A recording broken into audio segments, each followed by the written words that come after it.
राधे कृष्ण आप सभी को। आज की वीडियो में सुनेंगे वैशाख मास में कहीं सुनी जाने वाली पीपल सींचने की कहानी। इस कहानी को कहने सुनने मात्र से माँ लक्ष्मी प्रसन्न होती हैं। चलिए कहानी शुरू करती हूँ।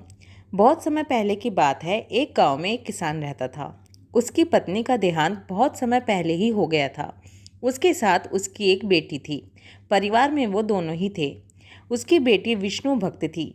विष्णु भगवान की पूजा किया करती थी और बहुत ही संस्कारी थी। वो हमेशा नियम से भगवान विष्णु की सेवा पूजा किया करती थी। एक बार की बात है, जब वैशाख मास आने वाला था। जब वो गांव के कुएं पर पानी भरने के लिए गई तो उसने देखा वहां बहुत सारी औरतें बैठी हुई हैं और वैशाख स्नान के बारे में बात कर रही हैं। जब वो वहां पहुंची तो कहने लगी कि अम्मा, मुझे भी वैशाख स्नान के बारे में बताओ। उन सभी औरतों में एक बुढ़िया अम्मा भी थी। तब वो बुढ़िया अम्मा उस लड़की से कहने लगी कि वैशाख मास भगवान विष्णु को प्रसन्न करने का सबसे आसान तरीका है। वैशाख मास में जो सुबह सवेरे उठकर स्नान करता है, विष्णु भगवान की पूजा करता है, विष्णु भगवान का नाम जाप करता है, तुलसी और पीपल को सींचता है और उनकी सच्चे मन से पूजा करता है, भगवान उस पर अति प्रसन्न होते हैं। ये सब सुनकर वो लड़की बड़ी खुश हुई और थोड़ी हैरान भी हुई। कहने लगी कि तुलसी के बारे में तो अम्मा मुझे पता है, तुलसा जी की मैं पूजा करती भी हूँ, लेकिन पीपल की पूजा कैसे की जाती है ये मुझे नहीं पता था। आप मुझे बताइए कि पीपल की पूजा कैसे करनी चाहिए। तो वो बुढ़िया अम्मा कहने लगी, बेटा हमेशा याद रखना, पीपल के पेड़ में सभी देवताओं का वास होता है। जो भी पीपल को सींचता है, पीपल की पूजा करता है, वहाँ पर आकर प्रणाम करता है, उससे ब्रह्मा विष्णु महेश सभी प्रसन्न होते हैं। लेकिन बेटा एक बात हमेशा याद रखना, रविवार के दिन कभी भी पीपल की पूजा मत करना, क्योंकि भगवान विष्णु ने लक्ष्मी की बड़ी बहन अलक्ष्मी को रविवार के दिन पीपल में वास दिया था। इसलिए रविवार को जो भी पीपल की पूजा करता है उनके घर में दरिद्रता का वास होता है। उन बूढ़ी अम्मा की बात सुनकर लड़की ने अपने मन में निश्चय किया कि वैशाख मास आने पर वो भी रोज़ाना सुबह सवेरे उठकर स्नान करेगी, पीपल और तुलसी की पूजा करेगी। जब वैशाख मास आया तो वो लड़की सुबह सवेरे उठ जाती और कुएं पर जाकर स्नान करती, तुलसी जी की पूजा करती। तुलसी जी का वृक्ष तो उसके घर में ही था। स्नान करने के बाद वो विष्णु भगवान का नाम जाप करती और तुलसी की पूजा करती। लेकिन पीपल का वृक्ष उसके घर से थोड़ी दूर था। वो घर की पूजा करने के बाद पीपल के वृक्ष पर जाती, वहाँ पर जल चढ़ाती और वो लड़की हमेशा अपने पिता के लिए बहुत दुखी हुआ करती थी, क्योंकि उसके पिता बहुत सुबह से ही उठकर रात तक मेहनत करते थे, फिर भी इतना नहीं कमा पाते थे कि उन दोनों का पेट भर सके। उन दोनों को 2 समय का भोजन भी ठीक तरह से नहीं मिल पाता था। वो रोज़ाना सुबह पीपल पर जाती, वहाँ पर जल चढ़ाती और भगवान से बैठे बैठे बातें करती रहती। अपने सारे मन की बातें, अपने पिता का सारा दुख, सभी बातें वो पीपल वृक्ष को बताती थी। इसी तरह से भगवान की कृपा से उसका वैशाख का महीना बहुत ही अच्छे से चल रहा था। रोज़ सुबह नहाना, तुलसी माता की पूजा करना, विष्णु भगवान का जाप करना और फिर पीपल के वृक्ष की पूजा करना, ये सब कुछ बहुत अच्छे से हो रहा था।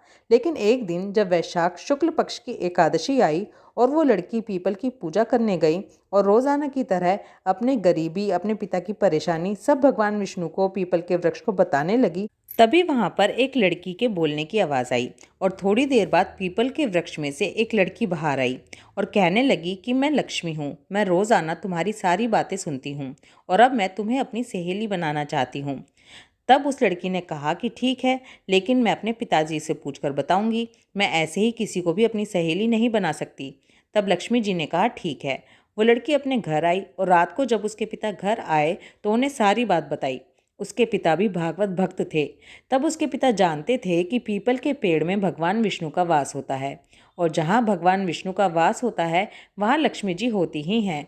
तब उसके पिता ने कहा कि माँ लक्ष्मी तुम्हारी पूजा भक्ति से प्रसन्न है और वो तुम्हें अपनी सहेली बनाना चाहती हैं। तब इससे अच्छी और क्या बात हो सकती है। अगले दिन यानी कि द्वादशी के दिन जब वो लड़की पीपल सींचने आई, लक्ष्मी जी फिर से बाहर आई। तब वो लड़की उन्हें बोली कि हाँ, मैंने अपने पिताजी से पूछ लिया, अब हम दोनों सहेली बन सकती हैं। अब वो दोनों बहुत ही अच्छी सहेली बन गई और बहुत अच्छी सहेलियों की तरह से बैठकर दोनों बातें करने लगी। तभी 2 दिन बाद लक्ष्मी जी ने उसे अपने घर आने का न्योता दिया। लक्ष्मी जी उसे अपने घर ले गईं, उसकी खूब आवभगत की, उसकी खूब मेहमान नवाजी की। जब खूब खातिरदारी के बाद वो लड़की अपने घर जाने लगी, तब लक्ष्मी जी ने उससे कहा कि अरे सहेली, ये तो बताओ कि अब तुम मुझे अपने घर कब बुला रही हो। किसान की लड़की को कुछ नहीं सूझा। उसने कहा कि कल मेरे वैशाख मास का उद्यापन है, कल पूर्णिमा का दिन है, तुम कल मेरे घर आ जाओ। फिर उसके बाद किसान की बेटी वहाँ से अपने घर आई और घर आकर अपने पिता को सारी बातें बताने लगी कि लक्ष्मी जी के घर में कितनी अच्छी अच्छी चीज़ें हैं, मैंने कितना अच्छा भोजन किया, कितना बड़ा और आलीशान महल है। सारी बातें बताने लगी। सारी बातें बताने के बाद किसान की बेटी एकदम चुपचाप होकर एक कोने में बैठ गई। तब किसान बोला, अरे तुझे क्या हुआ? अभी तो बहुत चहचहा रही थी और एकदम से चुप क्यों हो गई? तब वो लड़की बोली कि पिताजी, कल मेरे वैशाख स्नान का उद्यापन है। कल पूर्णिमा का दिन है, तो मैंने लक्ष्मी जी को अपने घर पर बुलाया है। उन्हें खाने के लिए न्योता दिया है, लेकिन उनका घर तो इतना आलीशान है। उन्होंने मुझे इतने प्रकार के भोजन खिलाए। अब मैं क्या करूं? उन्हें कहाँ बैठाऊं, क्या खिलाऊं? तब उसके पिता ने कहा, तू चिंता मत कर, जैसा जो हमारे पास है उसी को खूब अच्छे से उनको खिलाना। तू एक काम कर, घर की खूब अच्छे से साफ सफाई कर। लक्ष्मी जी को गंदगी बिल्कुल भी पसंद नहीं है। और हाँ, जब तू खाना पकाए तो उसमें खीर ज़रूर बनाना।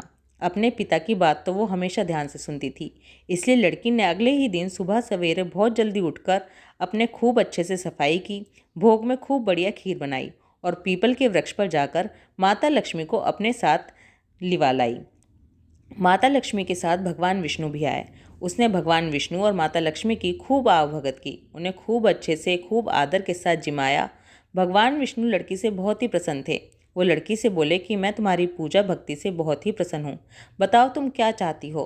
तब उस लड़की ने कहा कि भगवान, अगर आप मुझ पर प्रसन्न हो तो मुझे अपनी भक्ति देना। मैं हमेशा आपकी भक्ति और पूजा करती रहूं। मैं हमेशा ऐसे ही वैशाख मास में स्नान करती रहूं। मैं जैसे भी हो सके, जितना भी हो सके, लोगों की सहायता कर सकूं। तब भगवान बोले, ऐसा ही होगा। और इतना कहकर उस लड़की को आशीर्वाद देकर भगवान विष्णु और माता लक्ष्मी वहाँ से अंतर्ध्यान हो गए। जैसे ही भगवान ने उसे आशीर्वाद दिया और अंतर्ध्यान हुए, लड़की के घर खूब धन ऐश्वर्य हो गया। जैसे वह माँ लक्ष्मी के घर देख कर आई थी, वैसा ही उसका घर हो गया। भगवान विष्णु ने, माता लक्ष्मी ने उस लड़की पर बहुत ही प्रसन्न हुए और उसको अपनी भक्ति करने का आशीर्वाद दिया। हे विष्णु भगवान, हे माता लक्ष्मी, जैसे आप उस लड़की पर प्रसन्न हुए, ऐसे ही अपने भक्ति करने वाले सभी भक्तों पर प्रसन्न होना, हम पर भी प्रसन्न होना। कहानी कहते, सुनते और हुंकारा भरते सभी पर प्रसन्न होना, सभी को अपना आशीर्वाद देना। बोलो विष्णु भगवान की जय, लक्ष्मी माता की जय, पीपल देव की जय। ओम नमो भगवते वासुदेवाय। राधे कृष्णा।